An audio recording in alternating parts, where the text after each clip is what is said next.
Namo tassa bhagavato arahato samma sambuddhassa. Namo tassa bhagavato arahato samma sambuddhassa. Namo tassa bhagavato arahato samma sambuddhassa. Buddhang dhammang sanghang namasami. I'm very glad to be able to join together with everyone, gathered together in this Zoomosphere from around the world, from Thailand, India, the USA, UK, and all points in between. So I'm very grateful for this technology that allows us to come together and reflect on the Buddha's teachings, even during these difficult times of the pandemic. So the theme for today, whether it's morning or afternoon or evening, wherever you happen to be, is happiness is suffering in disguise. And I was remembering that last August with the Angel group, there was another Dhamma talk that was called Suffering is the Way Out of Suffering. So I thought, oh, this team really like their suffering. So, it's a very valuable, a helpful theme for exploration, and so I'll offer a few reflections on this area, and hopefully some of what I have to say will be valuable, and we'll have time for questions and responses after I've offered some teachings. So the title, happiness is suffering in disguise. This is a kind of theme that was often talked about by Luang Por Chah, how everybody wants happiness. People feel that's what they pursue in life, that's what's important for them. They want to be happy, but yet they keep ending up with suffering. And so he was frequently talking about how we all want happiness, but because of the attitude towards that, or what we take to be what makes us happy, then we end up being disappointed. The result of that is, rather than ongoing happiness, is suffering and disappointment. And that habit of grasping happiness, taking hold of it when things go well, or when we get what we want, we're having a delightful or pleasant experience, that grasping of happiness, he said it's rather like when you're taking hold of a snake. Obviously, there's more snakes in Thailand than there are in southern England. And certainly in northeast Thailand, catching snakes was a very ordinary, everyday part of life in Ajahn Chah's world of living in the village in Ubon, in Bangkok village, or living in the monastery when he was a monk. So he would say it's like taking hold of a snake. To grasp suffering is like reaching for the head of the snake and getting bitten straight away. So if you grasp painful experiences, discomfort, conflict, arguments between yourself and somebody else, grasping suffering is painful right away. It's like reaching out and taking hold of the head of the snake, and it bites you straight away. So grasping happiness, he would say, is like taking hold of the tail of the snake.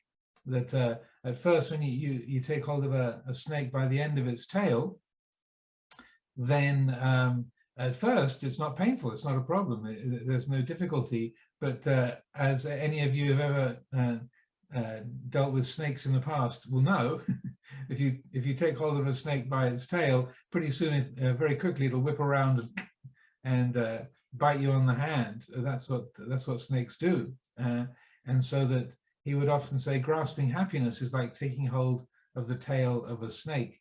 In the beginning, it's benign, it's not a problem, there's no difficulty or discomfort, but very soon it comes around and bites. So that's how he would often describe this experience of happiness being suffering in disguise, or that the result of grasping happiness in an unskillful way is to experience dukkha.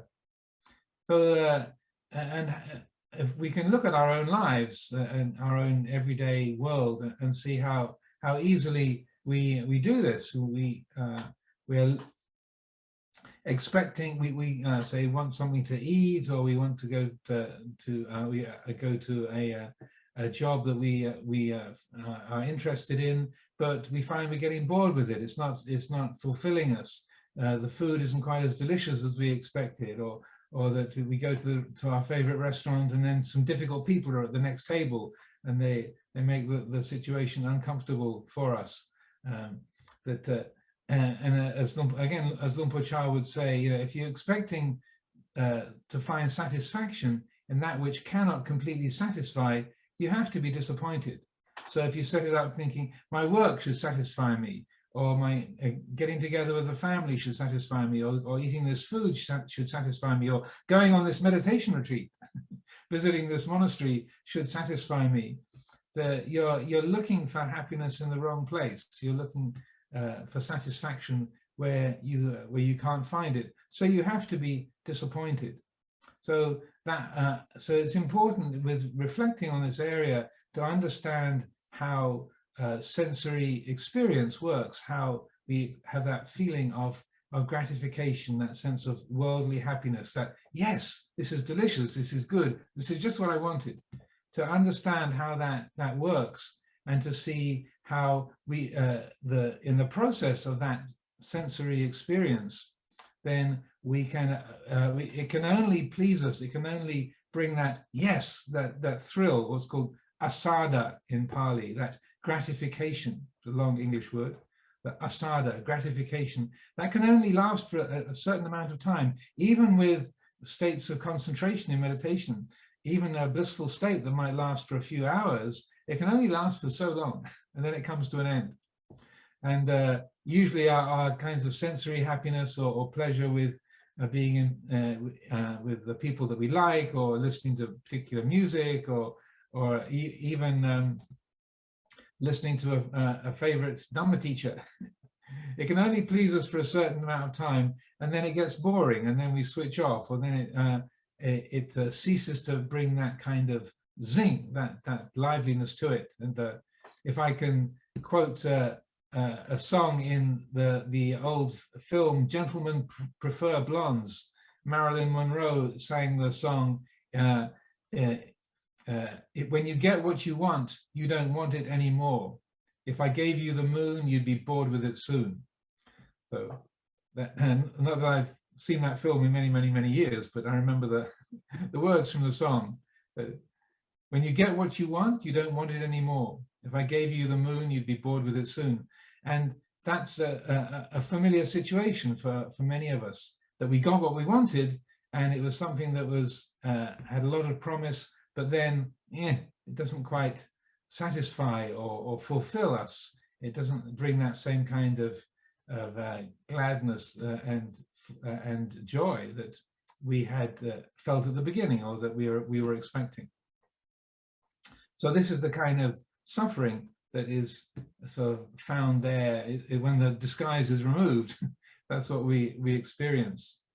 Also, when we have a very pleasant experience, maybe it's completely enjoyable, that you really like your experience at work, you really enjoy that, you find it really fulfilling, but then when the work is over, and you're not there, then the absence of that can be challenging, or that you have to take time away. You have a holiday when you can't get into the workplace. When my grandfather used to run a business until he was very old, he was still running his business when he was 95. He was really annoyed when the people in his companies asked him to stop working on Saturdays, because that's what he really liked to do. He was 90.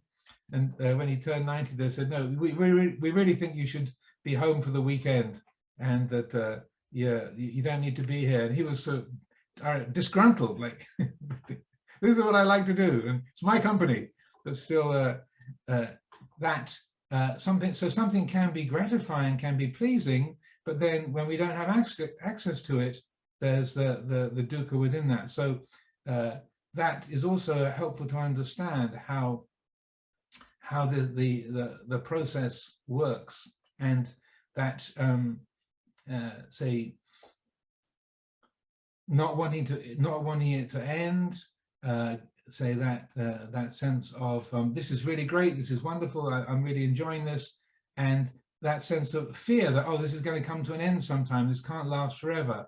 And if the mind grasps hold of that happiness, that pleasant experience, then right there, we've created suffering. There's that fear in the background, that sense of I can't really own it, I can't really control it. It's not really something that I can possess.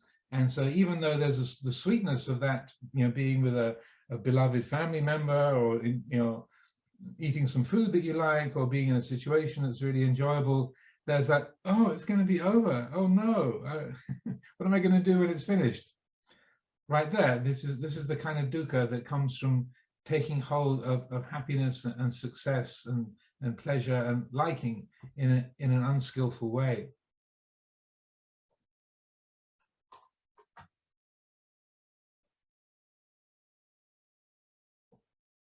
One of the so the stories I like to tell about this, as a good example, is a woman who came to visit here at Amaravati a number of years ago, and I feel this is a very good example, probably most of us can relate to. So she had a holiday on an island in the Mediterranean, in a summer holiday with her children, her husband, and each year they would go to a different place, and she was so happy to find this particular resort. It was a tiny little village right on the coast of this Greek island, and the little hotel was absolutely perfect, and it was just a few meters away from the beach, and the little restaurants had really good food, and the people who ran the hotel were so sweet and kind and nice. She thought, this is perfect, this is fantastic, and the kids are so happy. So what she discovered was that you couldn't make bookings a year ahead. And so that she said, I spent the whole 10 days we were there, trying to figure out a way that I could book for next year, and feeling like I've got to make sure we can get back here. They said, I ruined the whole holiday because I was trying to make sure I could get it next time. So I missed it this time. So I can see a lot of people smiling and nodding your heads on the screen. It's like, yeah, we've all been there. This is incredible. This is fantastic. This is amazing. How can I keep it? It's out of my grasp. Another story I like to tell is of many years ago here at Amaravati Monastery. Before we built the temple and we had the cloister in the middle of the monastery grounds, the area in front of the sala, those of you who've been to Amaravati before might remember from way back in the 80s, early 90s, that it used to be the car park. It was like the school playground when it was a school, and people would come and park their cars right outside the front of the sala. And one day there was this two young Thai women had come to visit. It was just after the meal time, and they pulled up and parked this cherry red Mercedes Benz, right outside the door of the sala. And so I could see that from where we were sitting in the sala. So they were coming to make offerings, and Lumpur Sumedho wasn't around at that time, so I was receiving them, chatting with them. So we were talking about the relationship between happiness and suffering and desire, and so I said exactly this theme that we have today. And so I said, seeing the red Mercedes outside the window, I said, so say for example, you've come from Thailand, you've studied here, you've finished your university degrees, you've gone to work, you've worked really hard, you've made some money, and you've bought a Mercedes, and you can take a picture of you standing beside your Mercedes saying, hey, look, mom and dad, look, we made it, send a picture home. This is before cell phones and Instagram and so on. This was back when you took pictures on film. But anyway, in that era, they could take a picture of themselves standing by their bright red Mercedes and say, hey, look, mom and dad, we made it in our new country. And I said, so you're very happy, and having this car, having a Mercedes-Benz, is as a sign of prosperity and success and all things good, and you can be very pleased with that. But so there you are very happy to have this car, but if you park it on the street in London, and then somebody comes along, stumbling out of the pub, looks at this car and thinks, oh, rich people, they are despicable, they're unworthy, and they take out their keys and they scratch along the side of the car. They keep what they call keying the side of the car to scratch the paintwork deliberately. This happens from time to time in particularly in big cities. People mess up other people's vehicles deliberately. And so then the car that was a source of great happiness and joy, then it becomes a source of suffering because somebody's put this big scratch on the side of your car. So I'm giving this description or telling this story, and one of the women started giggling, started laughing, and the other one started to look a bit embarrassed. And then, as people will know, Thai people are usually very restrained and modest, particularly in monasteries, very polite and very proper. But then one of the women, she was laughing so much, she actually fell over on her side. She was just laughing so much. And the other one was looking really embarrassed. I thought, there's some story here, something's going on. And then the one sort of composed herself, sat up straight and said, that's exactly what happened yesterday. And you should have heard her swearing in the car, all driving up here. She was really saying all kinds of horrible things that she was going to do to the person who scratched the car. And so I'm not making any claims about reading their minds or anything, but it was just a coincidence.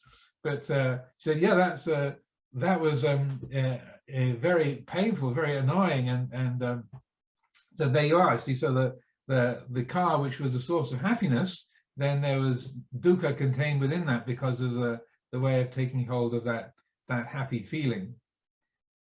Another famous story from our tradition is when Venerable Ajahn Amaro, Luang Mahabua, was a young monk training with Luang Pu Man, and he had come recently to study practice with Luang Pu Man in the forest in northeast Thailand.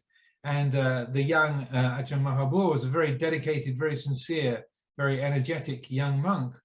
And so in those days, the way it would work, they didn't have a fixed permanent monastery. People would go and spend time with the teacher, he'd give instruction, and they would go away and practice on their own in the forest. And then a few months later, come back and check in with the teacher to see how their practice was going.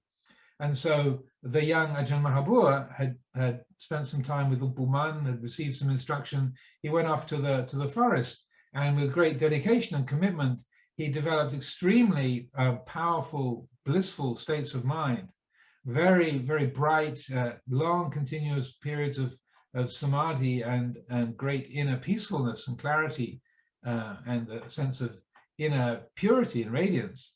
So he was quite pleased. He thought, well, my meditation is going really well. This is very successful. So after a few months, he made his way back and found where Luang Pu Man was staying, paid his respects, and then sort of told the teacher how things had been going with his meditation.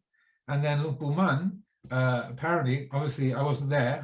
This was a couple of generations before my time. I wasn't there. But apparently Luang Pu Man said to him, well, that's not going to help you very much.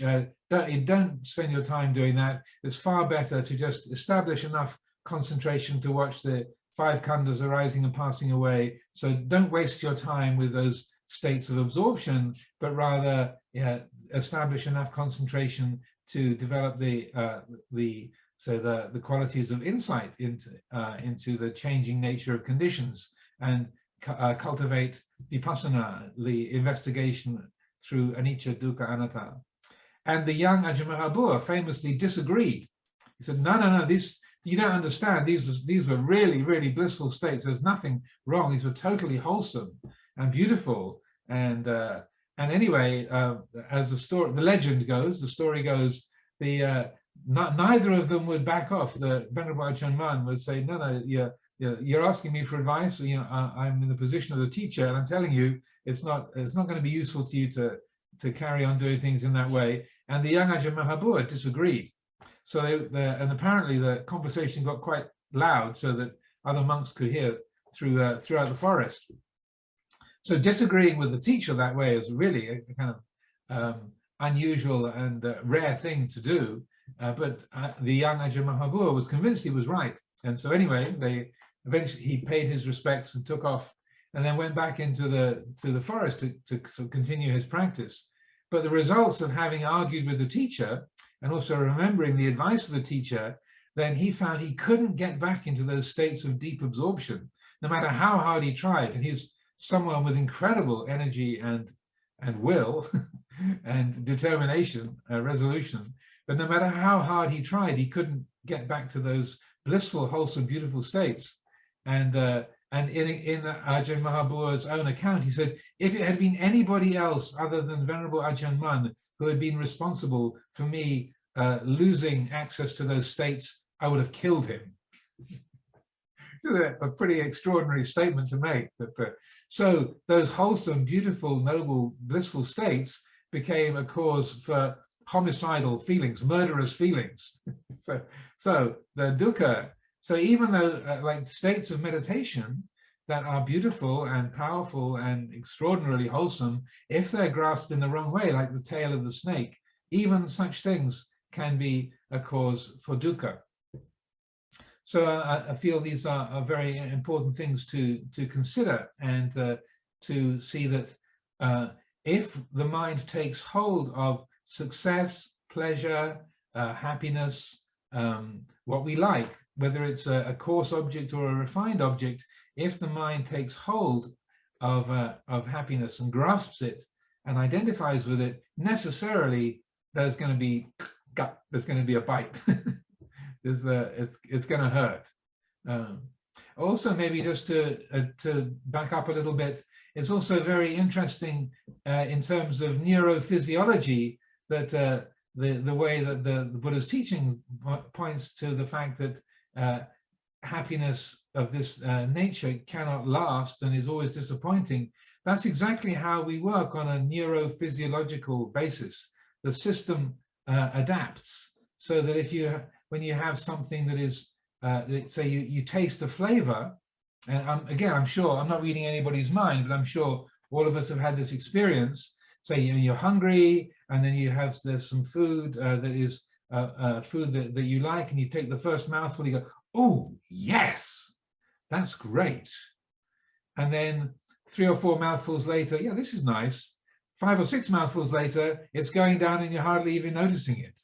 It's like the system has adapted for where, first of all, it's like there's a strong hit of sense pleasure. It reaches the pleasure centers of the brain, and the pleasure chemical or transmitter, or neurotransmitter known as dopamine. It's like when there's a large blast of dopamine that kind of lands on the receptor in the brain, and you get a yes feeling. But then the system adapts. So if it continues to be stimulated in the same way, that yes becomes a yes, yes, and then nothing special.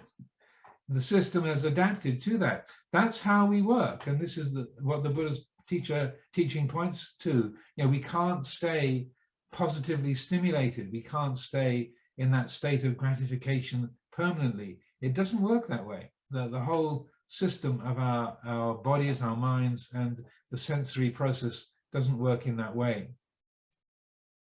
So then, what to do about this? So rather than just pointing out the difficulties that come from it, it's helpful to consider how to work with that. So one very helpful statement that Luang Por Sumedho used to say many, many times in the past is that happiness, or this kind of worldly happiness, comes from getting what we want, but joy comes from giving.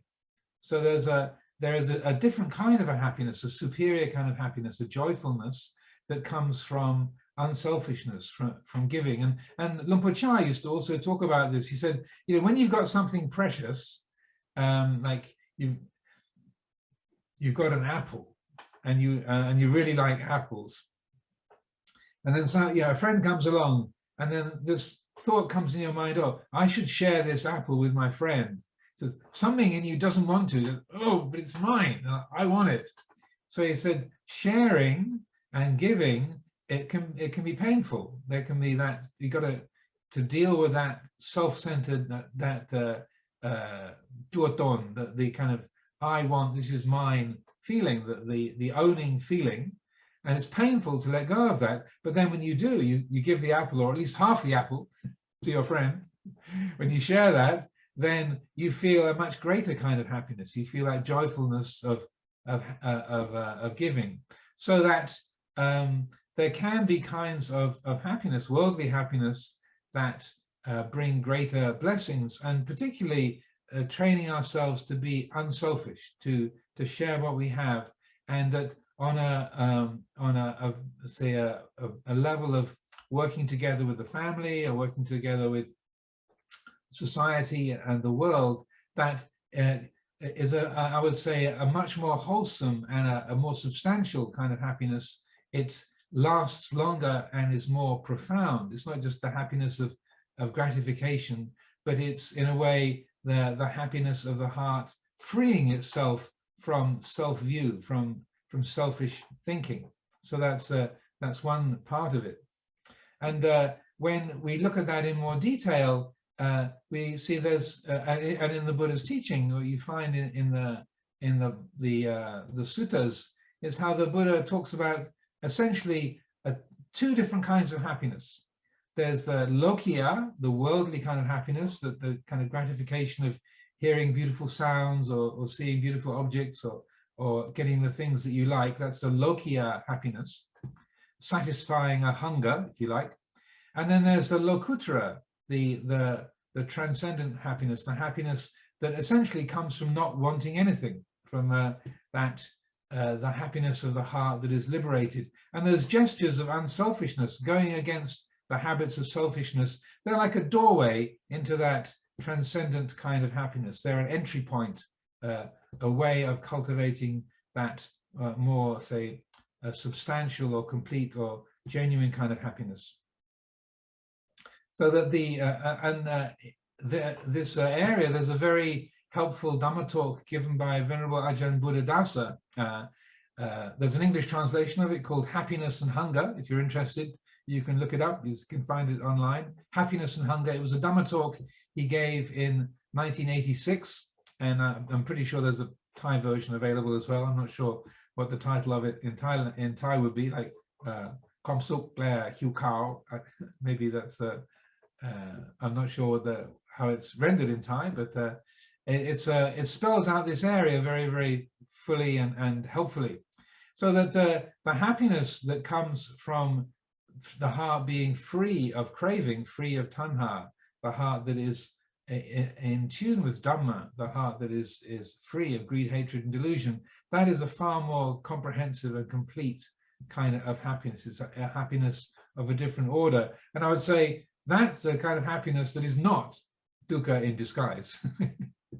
Rather, it's even though we use the same word in English, happiness, it's really referring to a much more complete satisfaction. It's like the heart which is not lacking anything, the heart awake to its own nature as Dhamma, that the citta is Dhamma. It's not a person, it's not an I or a me who could be lacking anything.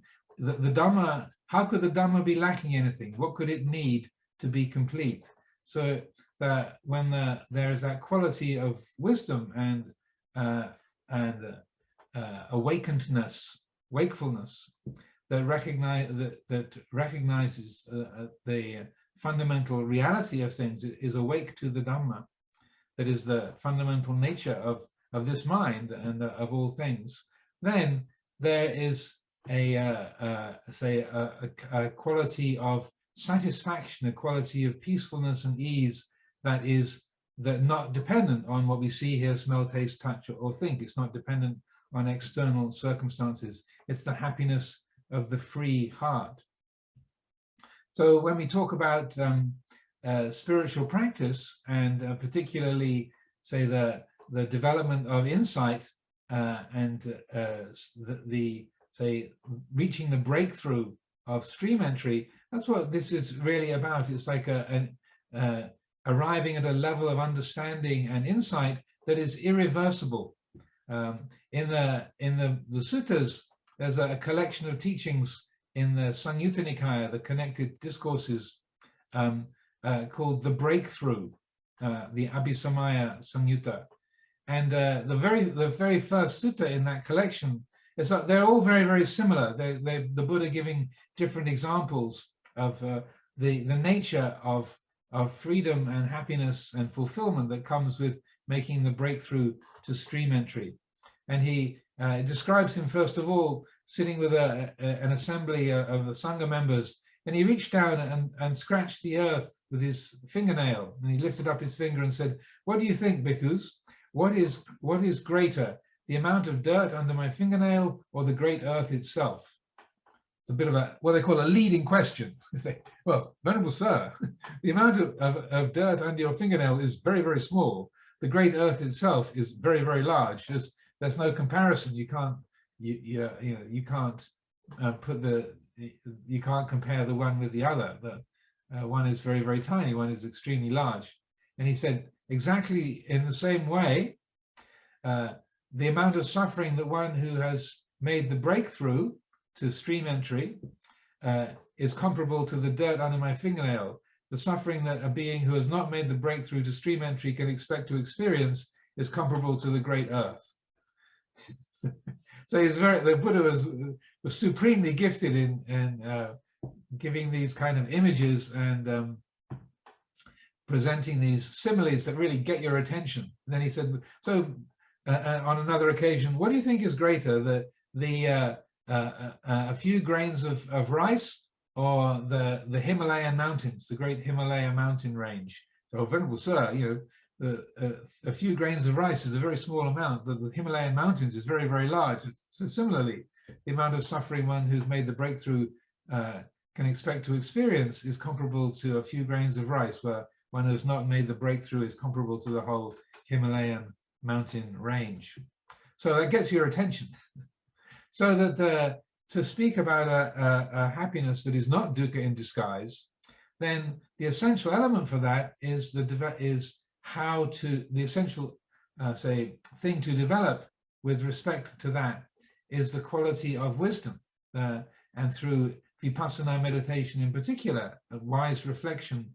So learning to recognize the changing and unsatisfactory and selfless nature of seeing, hearing, smelling, tasting, touching, thinking, to develop meditation, not just to have blissful states of concentration and bright, beautiful qualities, just as Luang Pu Man, Venerable Ajahn Man, was encouraging his young disciple, the young Ajahn Mahabua, but rather what brings a genuine and lasting happiness that won't lead to murderous thoughts is that insight into the nature of reality, and that if that quality of insight using vipassana meditation and wise reflection, if that's really brought to fruition, then there is a breaking through, a freeing the heart from the samyojana, the fetters, firstly of self-view, attachment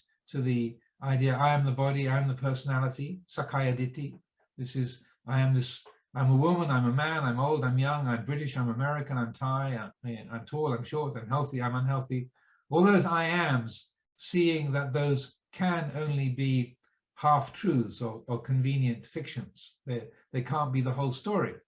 So letting go of self-view, letting go of doubt about what is the path and what is not the path, vicikicca, so understanding that the way beyond suffering, the way to genuine freedom and happiness is to understand the empty and transient nature of all experience, to see that is the path, and then silapata paramasa, the attachment to conventions and rites and rituals, and to see that those also can only be what I call convenient fictions. They are structures and forms, ways of behavior that are agreed upon by human beings to say, oh, this is the right way, this is the correct side of the road to drive on. If you're in Thailand, you drive on the left. If you're in America, you drive on the right. If you're in Britain, you drive on the left. If you're in France, you drive on the right.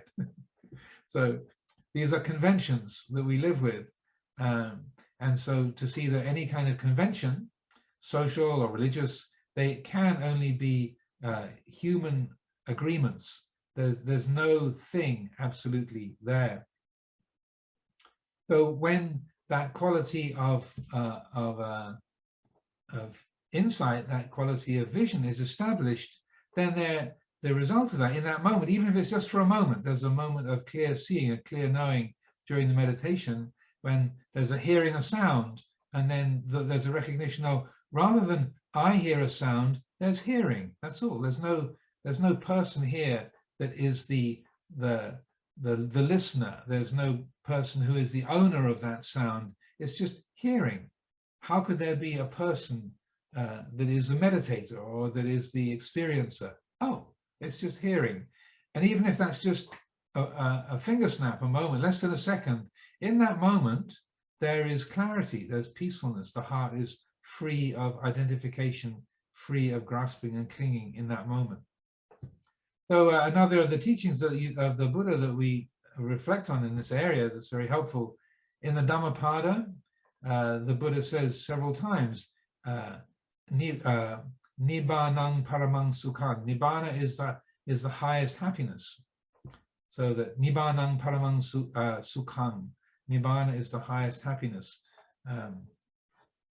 And so that when there is that moment of clarity, and we develop the practice so those moments of clarity come more and more regularly, then in that moment there is the experience of Nibbana. So when we use the word Nibbana, sometimes people think of Nibbana as some kind of super heaven that we might experience at the end of our life if we reached arahantship. But really, Nibbana, and again, if you pay attention or you listen to the teachings of Lumpur Cha or Lumpur Buddhakasa,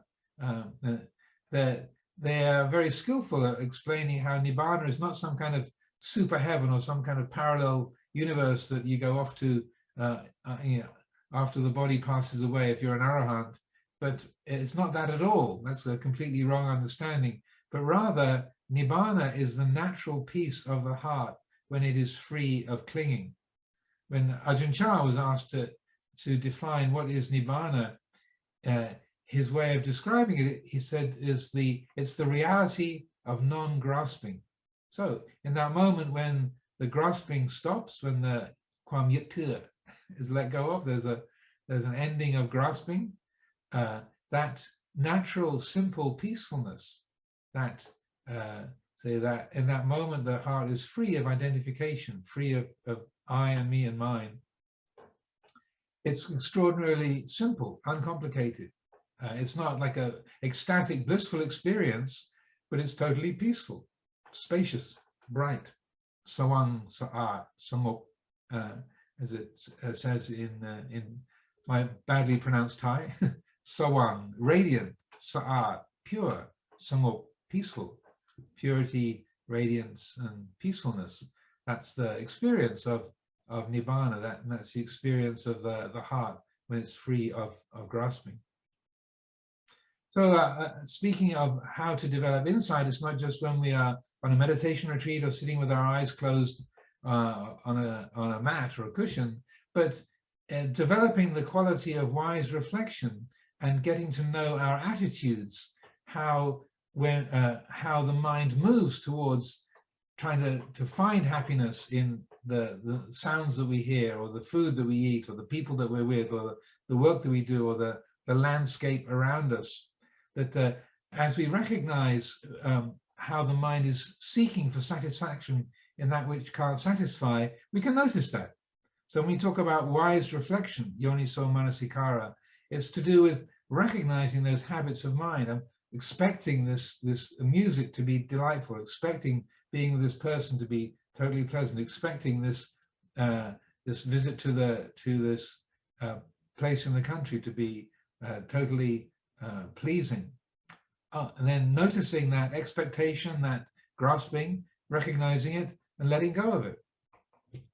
Another of the stories that Lumpur Cha would tell was how when, if I'm remembering this correctly, he went to pay respects to the Samdhet Prasangharat, the Sangharaja, one time in Thailand many years ago.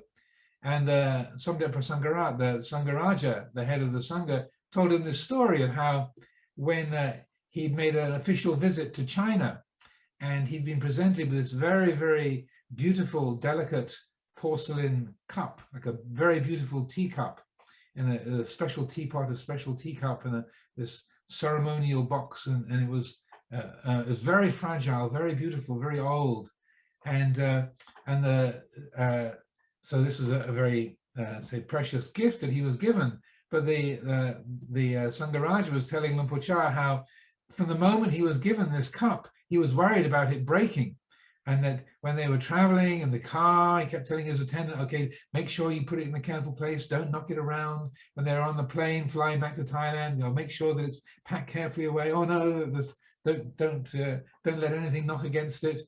And he said, I lived in a continual state of anxiety, wanting to protect this cup. And then finally, when I got back to the monastery in Thailand a few months later, my attendant dropped it and it broke. And my first feeling was, oh, thank goodness. Now I can stop worrying about it. So that was a story that the Transcendent, the Sangharaj told Luang Por Chah, and he could very easily relate to that. So a principle that Ajahn Chah like to encourage as a reflection is to say, you know, this cup is already broken. Not this one in particular, but he would pick up a cup and say, you know, this cup is already broken, or this glass is already broken. And I remember being a young novice and spending time with him, and I didn't understand the teaching at first. I thought, well, that's interesting. He's holding up a glass and saying this glass is broken already. Oh, that's interesting. He's got some water in it, but it doesn't seem to be leaking. I thought, you know, that he meant it's cracked, and that, but it still holds water. But what he meant was that if you can, and I couldn't understand Thai well enough to be able to follow the teaching, but what he meant was, if you can see that this glass is already broken, you can make use of it, you can look after it, but when it goes, then rather than feeling disappointment and irritation and loss, then you know, oh, it's gone the way that it was going to go anyhow. Its day of being a glass is over. Its glassingness is ended, and now it's just turned into other elements. But you won't be disappointed. There won't be a sense of loss. So we can use that as a way of changing the view of how we relate to what we see, hear, smell, taste, touch, our relationships, our work, our body, our health. Now, this body is already broken. This computer I'm looking at is already broken. All these good people on the screen, you know, already broken. But we look after each other, we take care of our things as best we can. But if we know that they're already broken, then when the day comes when they irreversibly shift and the elements come apart, then we're not surprised, we're not disappointed. We're not looking for certainty in that which is uncertain. We're not looking for satisfaction in that which can't satisfy. We know that the cupness is only a temporary event. It's not a permanent thing. And so when the elements come apart, then it's not a cup anymore. So that, I feel, is in terms of how to establish the heart and to find a happiness that is not dukkha in disguise, using that way of counteracting our habits of expecting the cups to hold together, expecting these bodies to be healthy and mobile and functional all the time, expecting all our relationships to be smooth and friendly and easy all the time. If we know this relationship is already broken, this marriage is already broken, this monastery is already broken, it's upsetting to our ego. So don't say that, Ajahn. You're going to spook the whole thing. Like, can be upsetting to our ego, but simultaneously it's relieving to the jitta.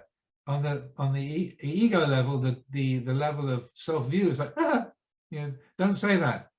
But just below that, the heart that is attuned to dhamma, to the reality of things, of course, how could it not be impermanent? Sabbe sankhara anicca. All conditioned things are impermanent. That's not news. That's the program as it's always been. So another way of reflecting upon those habits of attachment and grasping, when we're reaching for the tail of the snake, then instead of reaching for the tail, those of you who've ever caught snakes know that the way you catch a snake is you take a forked stick and you place it carefully. You approach the snake from behind the head, so it can't see you easily, and you place the fork just behind where the head is, over the neck of the snake, and then you can pick it up just behind its head, so the teeth can't bite. That's how you pick up a snake safely. So you're close to the sharp end, but you're taking hold of the sharp end in a very mindful, careful, and wise way. So this way of reflecting on impermanence, developing the anicca sanya, the cup is already broken, is like carefully approaching the snake with your forked stick and gently pressing down, so that it's up at the sharp end, it's up at the dukkha end, but approaching the sharp end in a skillful way. So going back to that talk I gave in the summer in August, suffering is the way out of suffering. It's like taking hold of suffering in a skillful way. It's like taking hold of the snake in the skillful way. You're taking hold of the sharp end, but if you do it in the correct way, there's no danger, and you can put a snake carefully in a sack, carry it out, release it into the forest, and everybody's happy. The other, way of reflecting on this habit of attaching, of grasping happiness and pleasure and success in an unskillful way. Another Luang Por Chah's very common statements, what he would say very often is, "Cho, my cho, tao tao gan." Like and dislike are of equal value. Like and dislike are of equal value. So usually when we get what we like, we think good. When we get what we don't like, we think bad.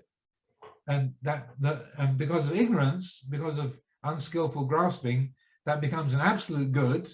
We get what we like, good. And there's an attachment to that. And then we get what we don't like, it's bad, wrong. So what Luang Por Chah would encourage is, just notice the way that the mind relates to liking and disliking, getting what you like, getting what you dislike, things going well, things going badly. And to just bear that in mind, liking and disliking are of equal value. Getting what you like is sweet. Getting what you dislike is bitter. It's just sweetness and bitterness. We don't have to make those into anything absolute or give them more substantiality, more reality than they really have.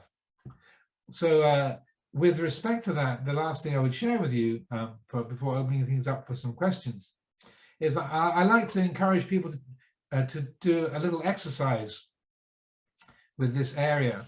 So because Luang Por Chah would encourage, if you understand liking and disliking in this way, and rather than attaching to what you like, taking hold of what you like and rejecting what you dislike, rather you appreciate the sweetness of getting what you like and the bitterness of getting what you dislike. But what you're mainly doing is asking, what can be learned from this? What is this teaching me? So similarly, I like to encourage an exercise. If you all look back, say 5 years, 10 years, 15 years, to some event that you were really happy about. Your book got published, you got promoted, you qualified as a doctor, your business won the prize for the most successful, eco-friendly performance of the year, you got married, you joined the monastery, and you think, yes, this is great, this is exactly what I wanted. And then 5 years, 10 years, 15 years later, you look back and you go, what was I thinking? I was so happy. What was little did I know what was going to come from that. What an idiot! I was. I took that to be so good and pleasant. I had no idea what difficulty was going to come from that. So it was sweet and success and delightful, but it led to a lot of difficulty. Similarly, part 2 of the exercise. Again, look back 5 years, 10 years, 15 years. Something that was a complete disaster. You got fired, your marriage broke up, your business collapsed, you got really ill, your friendship broke up, monastery closed down. It's a disaster. And at the time, it was really painful and difficult, exactly what you didn't want. But then 5 years, 10 years later, you realize, well, actually, even though that was painful at the time, that was the best thing that happened to me. I really learned a lot from that. That was a really valuable experience. So I'm not encouraging people to break up your marriages or crash your cars or throw all your money away just to have a bad experience. But if you look, you can see that right there in the events of our own lives, we've got examples of how painful things can be very instructive and helpful, and pleasant things can be very obstructive and create a lot of problems. So what does that say about success and failure, getting what we like and getting what we dislike, liking and disliking? So it's a good illustration of Luang Por Chah's teaching that like and dislike are of equal value. And when we really take that to heart and use that as a way of, say, relating to our work, our families, and our body, our health, and the world, then the mind can relate to the experience of living far more skillfully. And we find that, I would say that we find that happiness which doesn't have dukkha buried in it. It's not dukkha in disguise, but rather it's a happiness of the heart fully awake to the Dhamma. So I offer these thoughts for consideration today. Okay, so we have คุณวิรัตนา กราบพระอาจารย์เจ้าค่ะ I have a question about reflection or reflecting in the practice. In reflecting, how do we do that or exercise that in our meditation without it being step further into proliferation or ปรุงแต่ง or คิดเจ้าค่ะ in terms of using the reflection to see reality, if that's... Yeah, very good question. People often ask that because yoniso manasikara, a wise reflection, it's not the same as just random conceptual thought, what we call papancha, but rather it's a deliberate thought. So you're using conceptual thought, and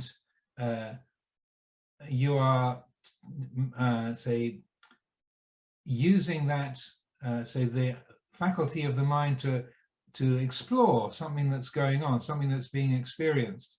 So if either in the meditation or just in your ordinary everyday life, then what you're doing is you're noticing, say, for example, your mind is expecting something to be delightful or expecting something to be painful, or you've got a meeting with that's scheduled with someone who's brought you difficulties in the past, in the workplace maybe. And so that then wise reflection is where you're noticing your mind creating say anxiety about the meeting that's going to happen, or expect, oh, it's going to go to this really nice restaurant, it's going to be really great. And so wise reflection is to notice that that's going on, and to very deliberately then name that experience. Or here is the mind expecting to find happiness at that restaurant, or here is the mind expecting to find conflict and difficulty at the meeting. This is what the mind is doing at this moment. So wise reflection, if you're using it as in a skillful way, then you're always thinking in whole sentences. So it has a beginning, a sentence has a beginning, a middle, and an end.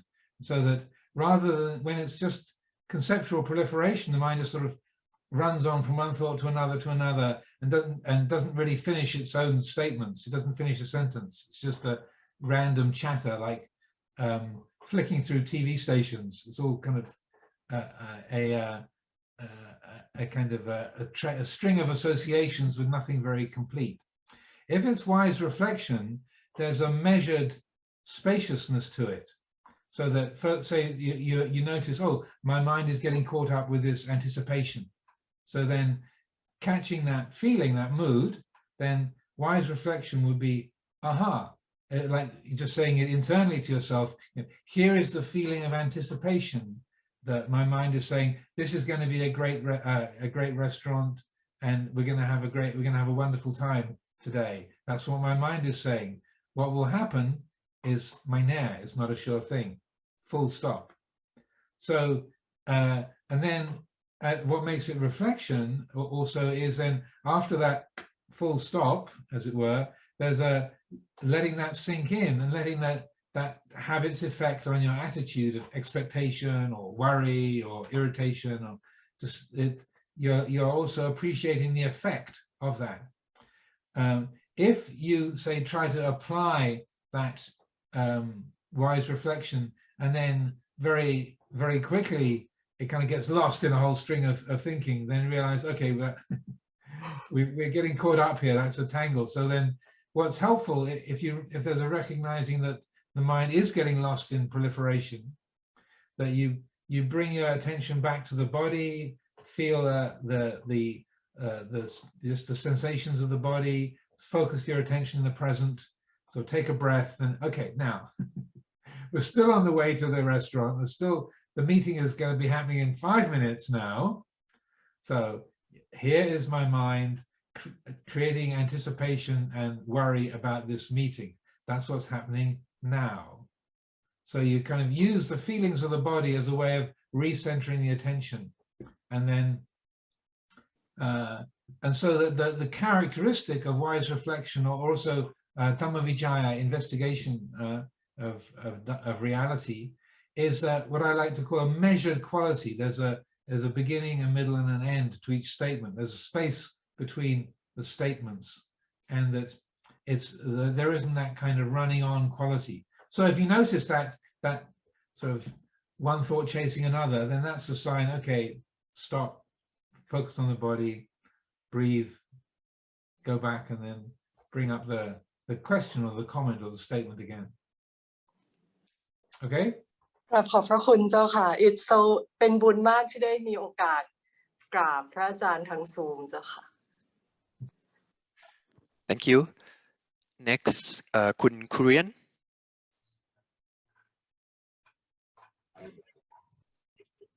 Hi, Ajahn. Thank you for your talk. Actually, this idea of like and dislike and holding it equally important was very touching. My question was today, one of my first Buddhist teachers, Thai Thich Nhat Hanh, has passed away. Yes, and my heart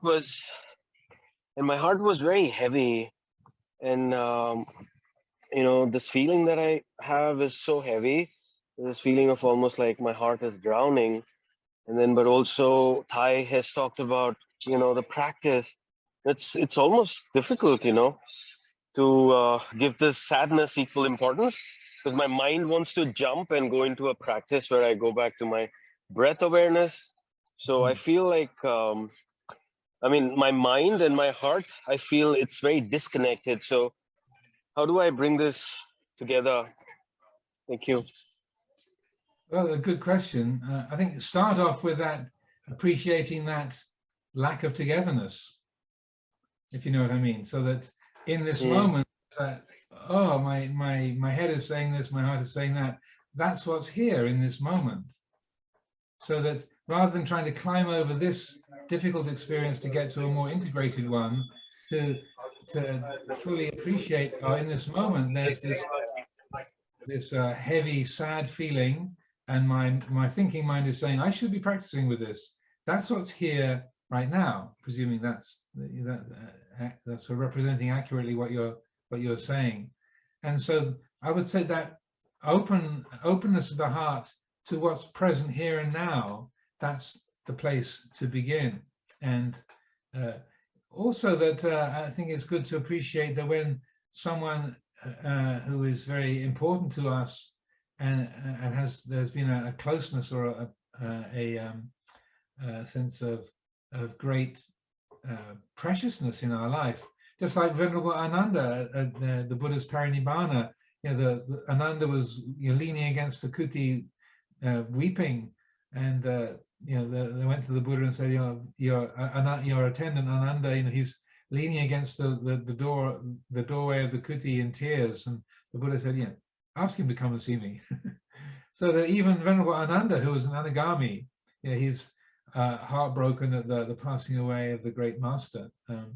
So it's perfectly natural and to be feeling those heavy feelings. So I think not to have the attitude of, oh, I'm supposed to be a Buddhist, I shouldn't be feeling sadness. I would say, well, if that thought arises, we'll notice that thought, but let go of it. But to recognize, because of that closeness and that the importance of that being, and that all of the blessings that have come from that being, yeah, that the result of that being separated from that is painful. But I would say it's not as though we're not a Buddhist or not practicing well to have those feelings. Venerable Ananda being a very good example. It's perfectly natural, but then you find that even as the tears are rolling down your cheeks, you can be fully at peace with that, even though there's a sad feeling. I've had that experience myself, where it's sad and painful, but it's the mind is completely open to what's happening, even though the tears are rolling. It's totally okay, that you're not looking for it to be different from that. I don't know if that's helpful, but that's what I would encourage.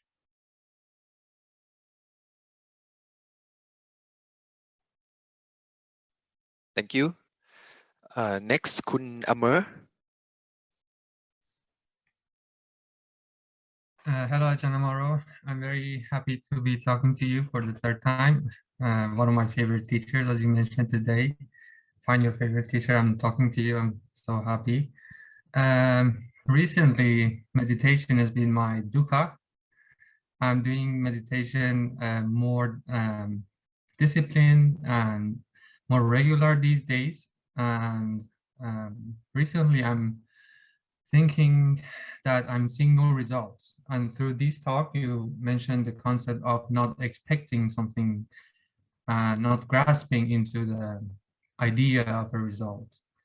But now the question raised that, so I'm preparing and sitting for meditation. Why, if I'm not going to expect a result?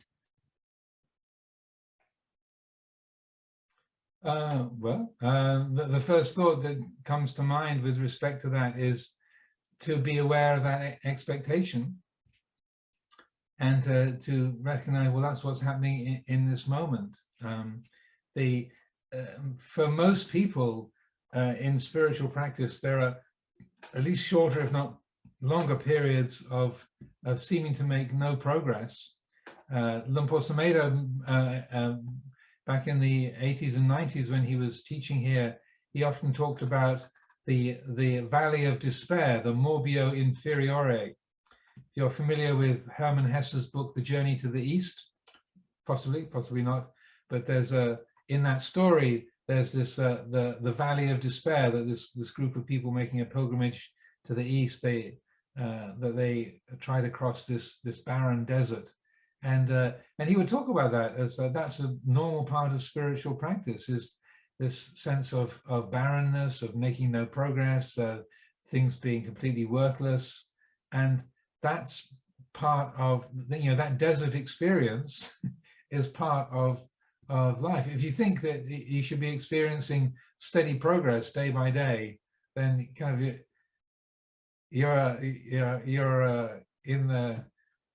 you're expecting too much, I would say, and that it just doesn't work like that. It's far more like a walk through the countryside, sometimes downhill, sometimes uphill, sometimes the path is clear, sometimes where did the path go? The map is wrong.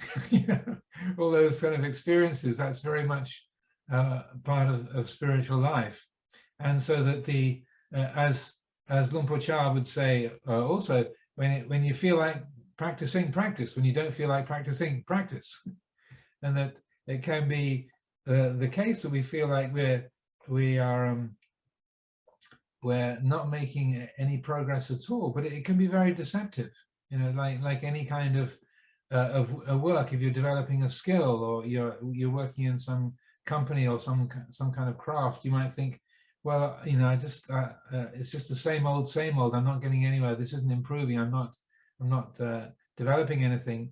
But yet it might not be apparent at the surface level, but there can be actually a lot of very important skills being being developed and things that are genuinely beneficial, but they're just not visible. They're not apparent. They're not at the surface level. It's like right now here in England, it's winter, so the leaves are off the deciduous trees. The trees are sort of mostly asleep for the winter.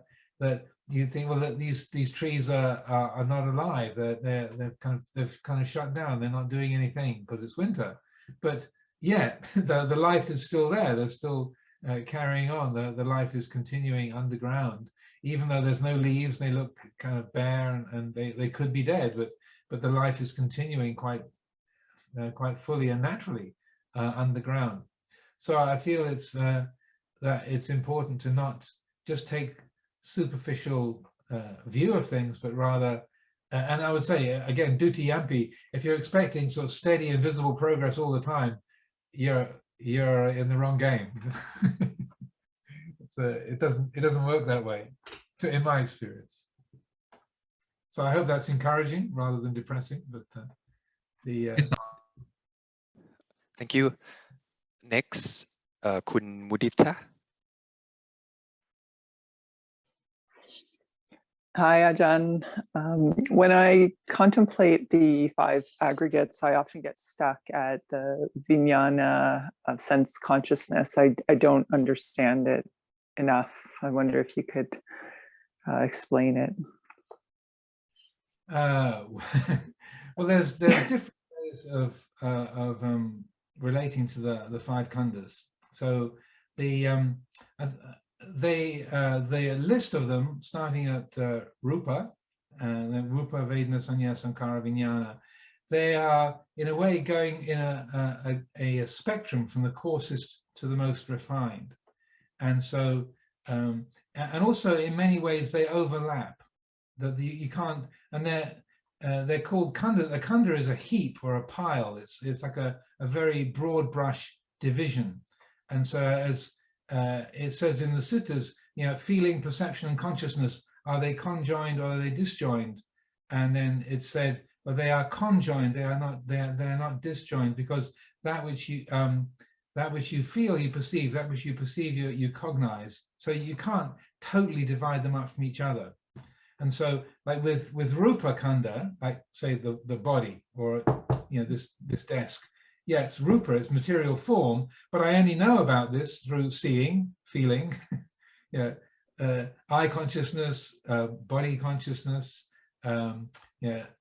hearing consciousness. So that, there's rupa, there's the form khandha, but it's only known through the vehicle of perception. And so, in a way, all of the 5 khandhas are, you can say that they are different groupings of consciousness, if you understand what I mean. So that then, and that the vijnana khandha, it's rather like the if you compare it to a digital picture. So like right now on the screen. So I can look at my screen, and then there is 1, 2, 3, 4, 5, 25 boxes on the screen, and so that then all the different people on this particular screen, we've got 12 different screens here. There's 25 pictures on this. So at the coarse end of the spectrum, there are these 25 people represented on the screen. So that's rupa. Then vedana, feeling, that's sort of looking at a little bit closer. Then you have sort of maybe one picture. You spotlight one picture, and then sanya. Then you focus in on one corner of that picture. Sankara, then you're focusing in on the fine detail of that one corner of that picture. And then vijnana is the pixels, the little individual dots that make up the whole picture.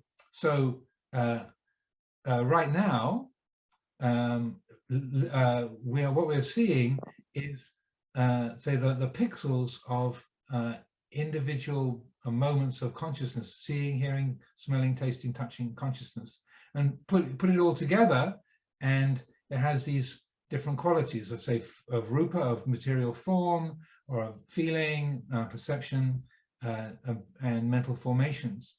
So that the Vijnana Khanda, I would say that's the pixels of experience.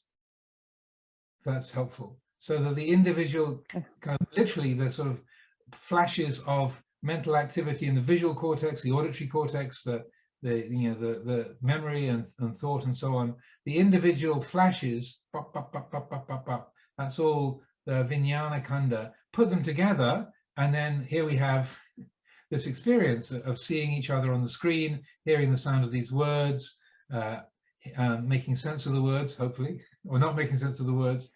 So it's all put together and forms this experience of the 5 khandas as a group with Rupa, Vedana, Sanya, Sankara, Vijnana. But the building blocks of the whole thing are these individual sort of flashes, again going to the neurophysiology of it, the individual sort of action potentials that are hitting the sparking in the visual cortex, the auditory cortex, in the memory and thought and so on. And so so from the coarse end of the spectrum at Rupa all the way through to the most refined end, it's like zooming in, and then the individual pixels of experience are Vijnana Khanda. So being aware of Vijnana Khanda on its own is pretty tricky. You know, it's like you need a high magnification to see that. So often it's only through when the mind is very, very concentrated or very, very quiet, then those sort of individual sort of the fabric of experience of hearing or feeling or sensing in any way that can be appreciated. But even if it can't be experienced moment by moment, what they call the kalapa, or the sort of moments of mind moments, of which there's supposed to be 64 in a finger snap. So, you know, they say 64 individual mind moments in a finger snap. So you've got to have a lot of concentration to be able to perceive that. I've never had that experience myself, at least not in this lifetime. But I feel having that map of how it works is helpful. That seeing that what we're experiencing now is pieced together from sight, sound, smell, taste, touch, from the material form, from the mind's appreciation of the sensory, the sense field, and that the fabric of that is each individual sort of blip of consciousness, seeing, hearing, smelling, tasting, touching. And it's said in the teachings that each mind moment is individual. So you have like a moment of visual consciousness, hearing consciousness, thinking consciousness, and like a film, like we can see each other sort of moving on the screen, or we can hear my voice sounds to be quite continuous. It's not actually continuous. It's just individual bursts of activity on the screen and through the mic, through the speakers. But the felt sense of it is it's continuous. There's a fluidity to it, but the fabric of it is just. So I don't know if that makes things more confusing or clearer. No, that's helpful. It's Thank you. The 5 khandas, or the 5 heaps, kind of goes from the Rupa Khanda of the sort of the concrete blocks at one end to the finest of sand at the other end, of the different piles in the builder's yard. That's helpful. Thank you. Thank you. Next, I hope I get this right. Kun Muno.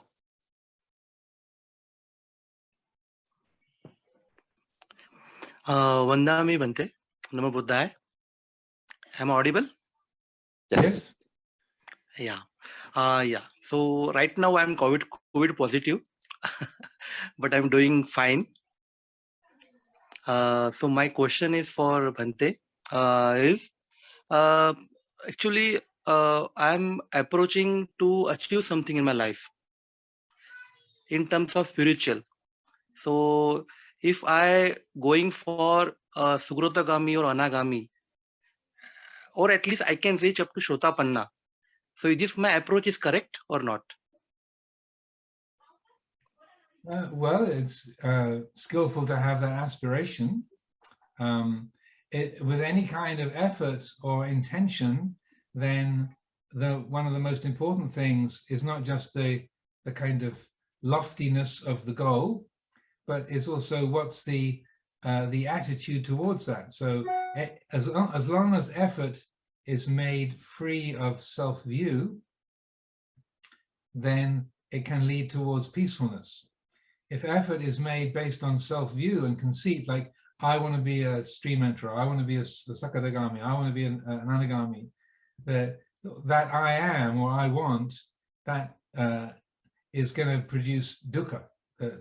As long as the I am is part of the mixture, then the result is necessarily painful. If it's understood that the I am or I wish, that is just a conventional way of speaking, and there isn't that kind of motivation based on conceit or self-view, then that intention, that aspiration can have a very good result. But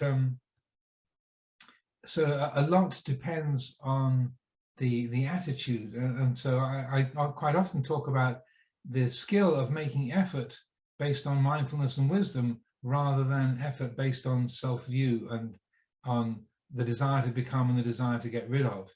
Because like in the very first discourse, the Dhammacakkappavattana Sutta, the Buddha pointed out that bhavatanha and vibhavatanha, the desire to become and the desire to get rid of, those are both direct causes of more suffering. So but as long as that effort and intention, that direction, is based on mindfulness and wisdom and is free of bhavatanha, the desire to become, and free of the desire to get rid of, like to get rid of greed, hatred, and delusion, or to become enlightened, if those are always tied up with self, with the I making and mind making. If the heart is free of those self-based habits, then that aspiration can bring beneficial results. Not easy to do, because the bhavatanha and vibhavatanha, the desire to become, the desire to get rid of, can be very subtle presences. Hard to, like COVID, they can very easy to catch. So a virus is very easy to be infected by.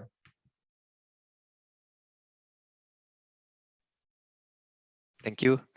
Next, may I invite Kun Pui ครับ Thank you. So I have a question because I have an insomnia problem, and sometimes I decided to do meditation when I really cannot sleep by noticing some emotions or my thoughts that pop up in my mind instead, like counting the sheep, but I'm just rather not counting the sheep, but I'm just seeing what my thinking is, so how they are. But by the time that I do at the beginning, it seems okay. It's like, okay, it's like counting the sheep. But anyway, it's turned out that my brain is quite awake and I cannot let it go. So it turned out I cannot sleep. So I follow that emotions and just see it all the time. So I don't know what I do is correct or not correct. And if I really want to do, like, to use meditation to just help me to get some sleep. So it can be or not. It can be. It depends and there are many different kinds of meditation. And so that if the mind is very restless and sleep is not coming, then one of the kinds of meditation that's really helpful is to use what they call body sweeping. It's moving your attention through the body piece by piece and just relaxing all the way through the body, from your head all the way to your feet, just piece by piece, just relaxing. Because oftentimes if the body is kind of tense or stressed, then even if the mind is trying to relax, the body is sort of charging it up again. It's like it's creating that agitation because of the stress in the body. So to move the attention steadily through the body piece by piece and relaxing the muscles of the body, that can be a very helpful way of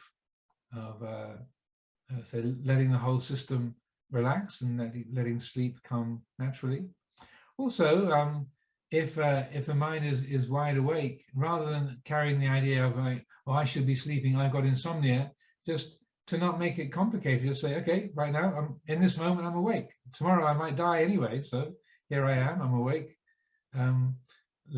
Just appreciate this is what it feels like in this moment, and not to make I shouldn't be this way, how can I stop this? This is a problem. Just to not let the mind, to the degree possible, not to let the mind follow those sort of negative thoughts, like, oh, I've got to get some sleep, I've got a real insomnia problem, what am I going to do about this? Just say, okay, in this moment, I'm awake. Okay, so I've got a lot to do tomorrow. Okay, but right now I'm awake, so just don't add anything to it. Okay, just let it be. That helps. I find that helps a lot. Okay, thank you very much. คุณ next คุณหงาครับ กับนมัสการเจ้าค่ะ I have the problem when I was alone in my, not in the meditation, in my normal life. And sometimes it's feel like it's really nothing inside, it's really blank. And it makes myself feeling like it's really going down, down, down. And it's very hard to keeping it up. And I don't know what should I look at it and how could I cope with it. It's just come in like once in a while. It's not an uncommon situation. I think first of all, it's important to notice that you're calling it a problem, and that when we call something a problem, then the mind sets up this idea of I have got this problem.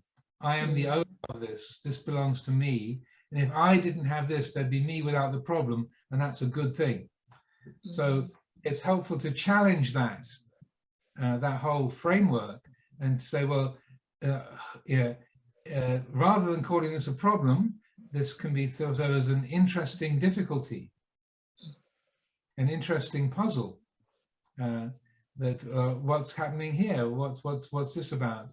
And also, rather than saying this is my problem, just to be able to recognize that when this, rather than I've got this problem, what can I do to get rid of it? I found many years ago, this was something Luang Por Sumedho used to talk about a lot. So rather than me and my problems, here is the awake mind looking at the way things are. Here is the puru, the awake, aware mind looking at the way things are. And that even though there might be something that comes up quite a lot, and I used to have a lot of anxiety, a lot of worry, and I had this, I've got a worry problem, I've got an anxiety problem, and I think, but I have, I'm worried all the time. And he would, Luang Por Sumedho would say, you notice how the mind holds that. It says, I'm worried all the time, or I'm angry all the time, or I'm lustful all the time, or I'm depressed all the time. So notice how the mind tells itself a story, and it's just not true. You're not worried all the time. Worry might come up regularly, but it's not there all the time. or lust, or irritation, or depression. It comes, these are states that come and go, and the mind tells itself that story. I am this way, this is my problem. But just to challenge that. And so rather than me and my problem, here is the awake mind experiencing this in this moment. You're not denying that it might come up quite frequently, but also noticing when it's not there. Because when I first heard him talking like that, I said, yeah, but I am worried all the time. What's he talking about?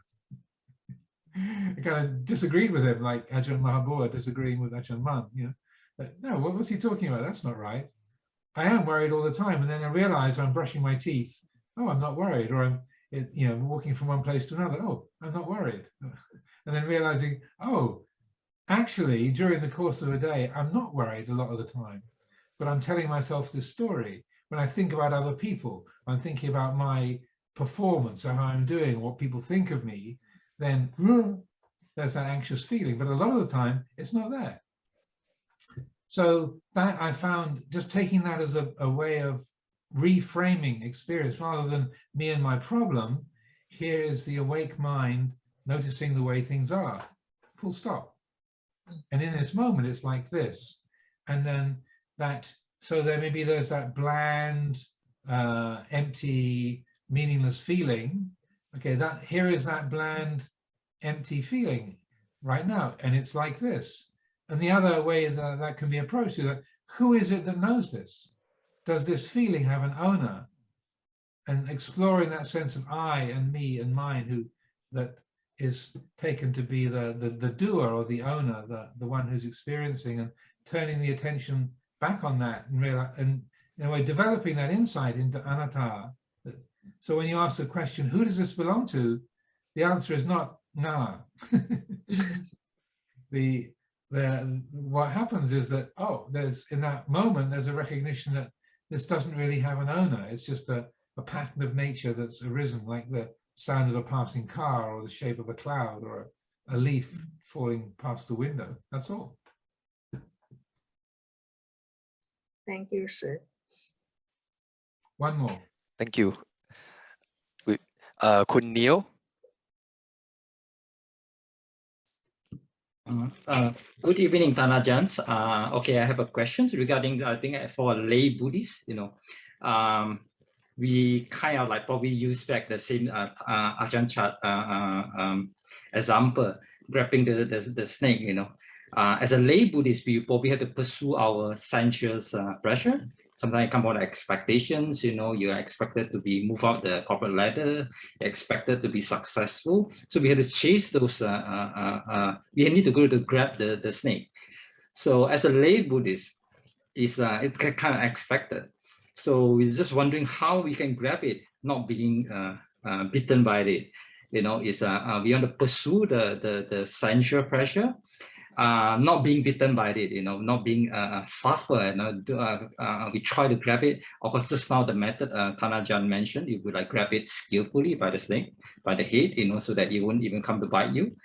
Or like what Ajahn Chah mentioned, just assume it's broken, the glass is broken. That's on the worst case.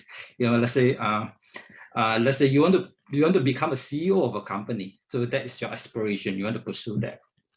So we can't assume that at the beginning you can assume that that you will lose the positions. Then you probably will be demotivated to do it. How do we motivate ourselves to move out, pursuing the sensual pressure, at the same time not being suffer from that? That's the question. Short answer. But mindfulness is the forked stick that you use to hold the snake down, and and wisdom is the path of approach. So with satipanya, mindfulness and wisdom, so you can recognize, oh, I'd like to be a CEO one day, and then it's, well, yeah, that's a thought.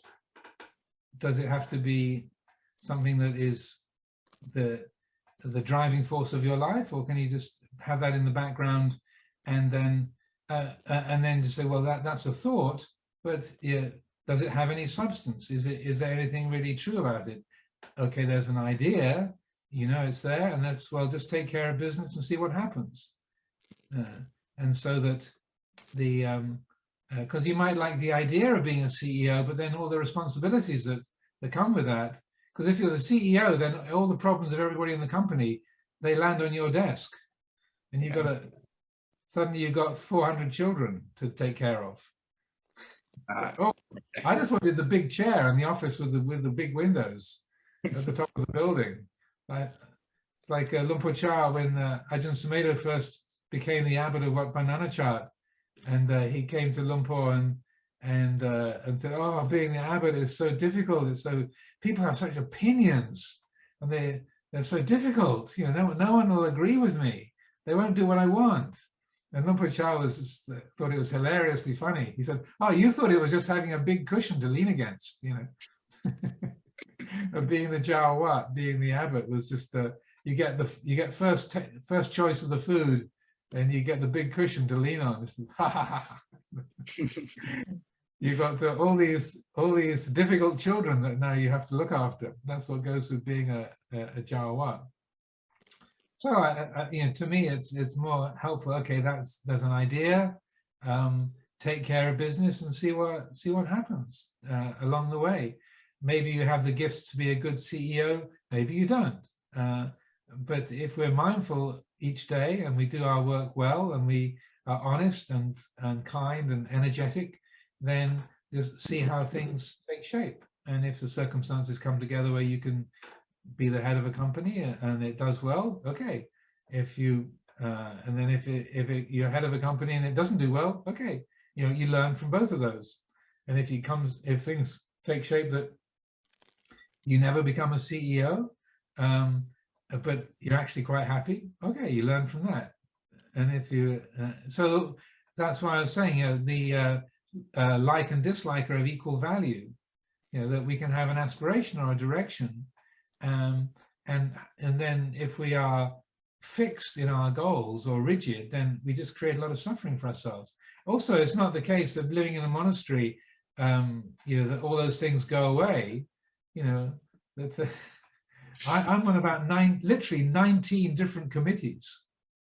Actually, I just gained another one. I'm on 20 committees. Another one just arrived a couple of days ago. 20 committees I sit on.